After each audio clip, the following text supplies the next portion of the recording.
4. Is Matt LaFleur the second best coach in the league after Andy Reid? What he is doing with Malik Willis is insane. I feel I picked them to beat Detroit in their division. I just think this story with Malik Willis is fascinating. They also lead the NFL with 7 picks. We have been saying this for a decade. The only time Green Bay's defense has ever been great, Aaron Rodgers won a Super Bowl. I always feel like they underachieve defensively, but they bring the head coach from Boston College over. They're young, they're fast, they're making plays. And this has not been a playmaking defense for a long time. And what LaFleur is doing without Jordan Love is notable. This guy he doesn't promote himself. It's little market Green Bay, but I still think they're young in a lot of places, even at quarterback. But I like Green Bay a lot. I have them at 4. Number. Yeah. Let's just take this in for a second, honestly. That the Green Bay Packers are number 4 with a backup quarterback right now. That's remarkable. That truly is remarkable. I've been saying this now for months, that I think the Packers are a top team in the NFL. And being able to do what they've been able to do with a backup quarterback and look like they've been able to look with a backup quarterback, it's shocking to me, quite frankly. I shouldn't be shocked because since I've been so high on the Green Bay Packers, but what they're doing is just extraordinary. And I've already done, a whole deep dive and breakdowns into the Packers' last couple of games and what Malik Willis has been doing and Matt LaFleur. And so I won't, go on and repeat that. But I just wanted to kind of talk about how remarkable it is of how good they are. And just this idea of like when they bring back Jordan Love, I feel like, and I'm sure Packers fans haven't, but just it's so easy because you got to just look at what's in front of you, right? And you almost forget just how great and how amazing of a quarterback Jordan Love had been prior to his injury, of course. And even though he didn't look perfect against against the Eagles week 1, the reality is he still looked great. He still looked like, that the end of the last, 10 weeks or whatever wasn't a fluke or just just kind of like, well, it was only a 10-week stretch or whatever, right? And I understand it was just one game, 1 week, but even with some of the mistakes and some of the issues, the field conditions, just a weird situation of being in Brazil week 1, Friday, playing the Eagles, just an all-around weird situation for both teams, quite frankly.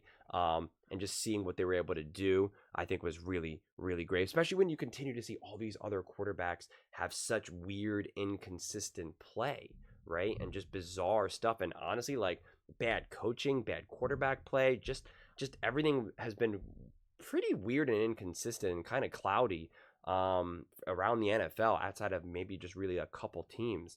And considering that the Green Bay Packers face adversity from week 1, right, from game 1 and being able to succeed with flying colors, I just think is remarkable.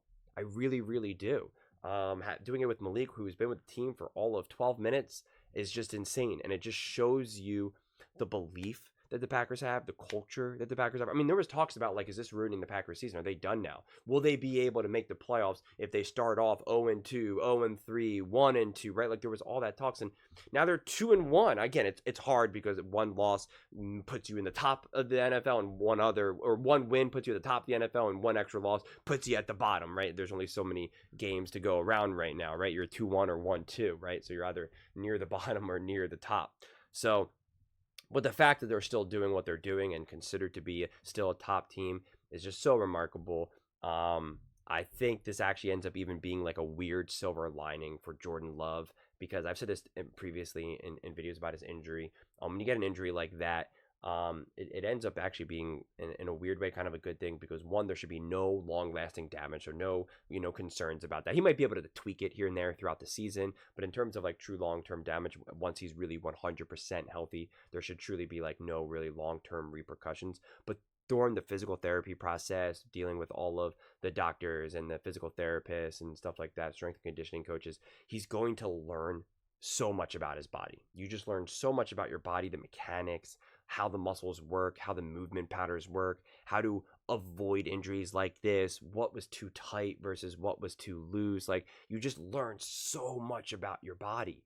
And I'm sure Jordan Love's going to soak it up, right? Like, I really believe that he's going to really just absorb all that and put himself and want to be like, I don't want to go through this moment again. It's not to say that you can avoid it forever, but it's still something that will make him a better physically long term, right? It'll make him a stronger, just more attuned to his body. And unfortunately, it usually takes an injury like this for you to start to become more attuned to your body, because for the most part, especially if you're a high level athlete like Jordan Love, you're going to just take your body for granted until one day something doesn't work as you think it should, right? Whether it be an injury, whether it just be age, whatever it may be. And you're just like, I got to look at this a little bit more deeply. It's so the fact that he's now kind of getting this, to me, is a silver lining in a weird kind of way.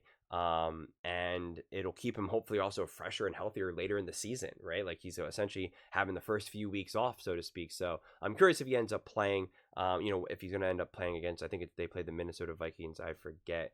I'm curious to see where he actually stands, because week 2 everyone said he's going to play and then he didn't play. Then week 3 they're like he's going to play and he didn't play, right? So, and especially with how they're looking right now, it's just going to be kind of interesting. Obviously divisional games are going to especially matter right now, especially considering the Vikings are winning, and same thing with the Lions. Seems like the Bears, I mean, who knows, maybe they right the ship or not. But I just think the fact that the Packers, considering where they are right now, if you're a Packers fan, you just have to be so excited. You're just patiently waiting, because you haven't really seen what your team can do, right? Like you really haven't seen what the peak is of your team. And yet the team right now is still playing like a top team in the NFL, right? Let me say that one more time. You haven't seen the peak of your team, and yet your team is still playing like the top in the NFL. That's remarkable to me. Absolutely remarkable.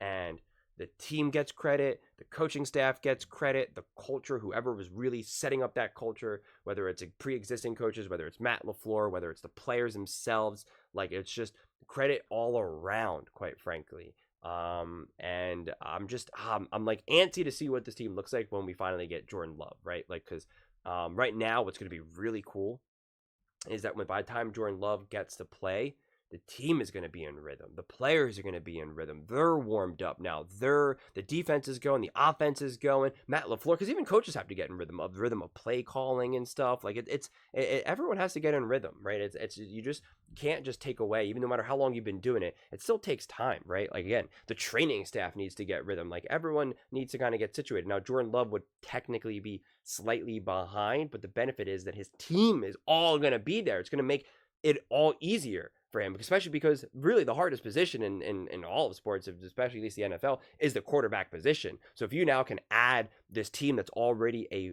well-oiled machine and now insert Jordan Love, it's just going to facilitate that process. It's going to be a smooth transition from my viewpoint, probably a few hiccups here and there, trying to trust your body again and just trust what your eyes are seeing and all of that. But I just think it's just the sky's the limit, and I'm personally at this point getting antsy now the more I think about it, because I'm just like, I can't wait to see what this team looks like. Matt LaFleur, Jordan Love, this Packers young team, and I'm just excited. There's no other way to put it. But those are just my thoughts. I'd absolutely love to hear yours. What do you guys all think about the Green Bay Packers being ranked 4th now when they were unranked, and now with the backup quarterback, they are ranked 4th? Let me know in the comments below. I read every single comment, so whether you agree with me or disagree with me, either way, let's get in some discussions, let's get in some fights, but ultimately, let's just have some fun. And please do consider subscribing. We are building an amazing community here, and I would absolutely love to see you part of it. I want to build something that we all genuinely feel connected to, something that we're really excited to be part of. I think we're well on our way to doing it. And please don't forget to give this video a thumbs up, as it really does help with the visibility and the algorithm. Thank you so much, and see you next time.